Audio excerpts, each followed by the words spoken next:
گپ بزنه نه درست به بومی جلو اون گپ تا اگه همه کت و شلوار کنه جون شده دیگه نه ولی که بومی چی تو گپ بزن و دو تا گپ نه درست خوشو خو هیچ نکنه به ما درست دقیقاً درسته چند استاندار هم فرماندار هم آن هم یه هم شما به هرمزی هم بومی که گپ بزنه نه فقط هم کت و شلوار نجون شده بخیر به بومی هم بینین مطلق به فرماندار جدیدی خوبه نه کبیری خوبه و نه غیر نه زامن بالاخره هر کدومتان یه تغییری باید کنن ولی خب هیچ ثابت همه چه تغییر ها سرویس بهداشتی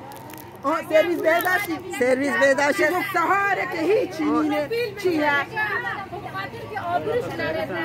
آبروشو که امام حسین به حق فاطمه زهرا با دامن پاکیش کجان داشتیم کجان حالون به هم اخوات برو که اگر لنگه پا نمیدیم جامعه هوا مال سرد بچکن ما یه ریسورتی که نگاه بکنی که شکر تمیزه حال من به هم میخواد پسیرتی زید سرم بس بودیم که مال سرویس بهداشتی کسیفه وضعیت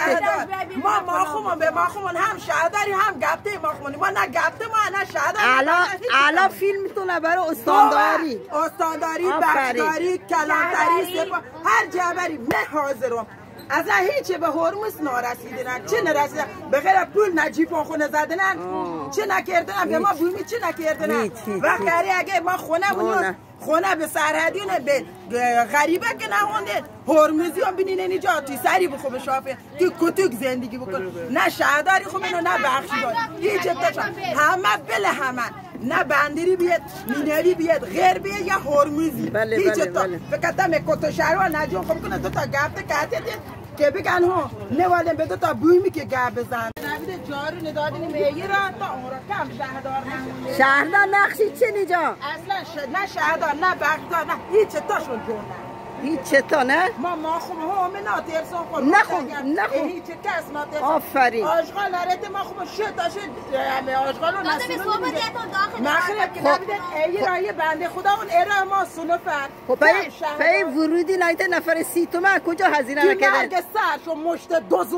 همه تا دم نه شهرداری خوبه رو نه بخشداری و هیچ تا شد همه دوست